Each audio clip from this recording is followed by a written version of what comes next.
we're shooting one of my favorite topics, and that is people. We're here with Elizabeth Chase Rochette. She's one of my best friends from our early days in New York City. And I wanted to interview Elizabeth and share her amazing story and journey with you. So since I've known Elizabeth, she started out when we met as an actress, and then she went on to take a decorative arts master's program. Right, the master's in the history of the decorative arts and design. Incredible. And then she went on to work at Cooper Hewitt and then Christie's. Today, she's an entrepreneur. So the cord that runs through everything for this woman is storytelling. She's found a way to weave it into what she's doing today. So tell us about your business, what's the name of it, and what does it do? Our company is Artcase, and we source collectible design, which is furniture, lighting, and decorative art objects, primarily from the 20th century through to contemporary design. So who are your clients and what are they hiring you for?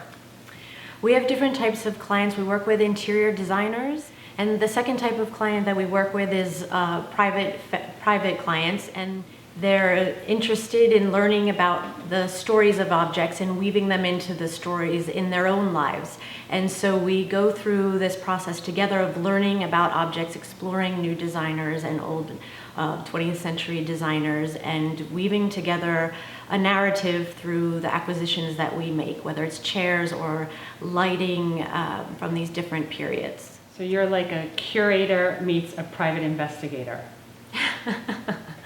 We definitely do some curating, and finding the objects can take a bit of work, for sure, take a bit of investigation. And you have to investigate your client as well to really understand their needs, it sounds like. That's the first part. I mean, most of our relationship with our clients starts with that. I mean, there's a lot of back and forth and getting to know each other, and we go to their houses or we share pictures. A lot of times if it's online, we're sharing pictures and ideas, and it builds from there. So interesting. So one of the things that struck me in our conversation the other day was when you said that we're inviting these objects into our life. And then it got me thinking about the impact that the choices that we make have on not only our life, but the world at large.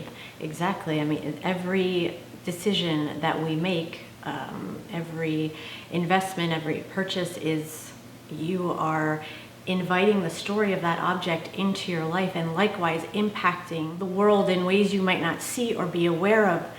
But we're living in a time where you can't really close your eyes to that anymore. And you can find out information very quickly. It's important to know those things, and not just how they're impacting us and our families, but also they're impacting lives of many, many other people. There's a whole chain of lots of people who your actions are impacting, and I think we need to be aware of that. And there are so many amazing, incredible, beautiful stories told through objects, and we want to help connect people with those amazing stories. So what I mean by amazing stories is that a lot of the objects, when they're made, the designer has an intention and is trying to tell a story, whether it's about craft from his country or technology, but they're exploring something.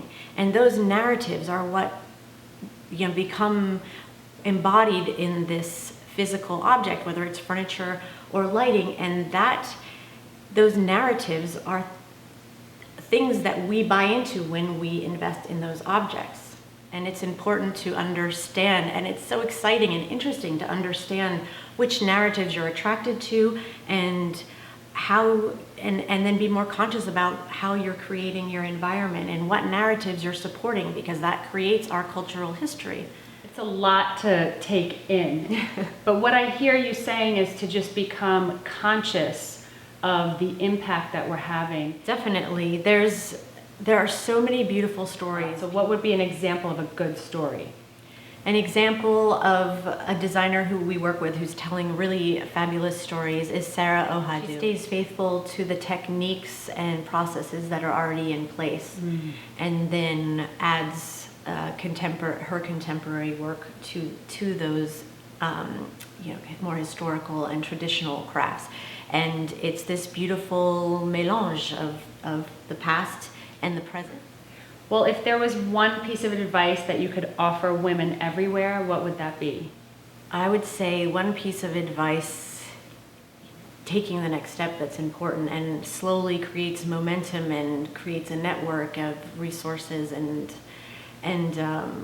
helps propel you along. And I think that would be really the most important thing, is just take a deep breath and take that step, because it always opens up a door.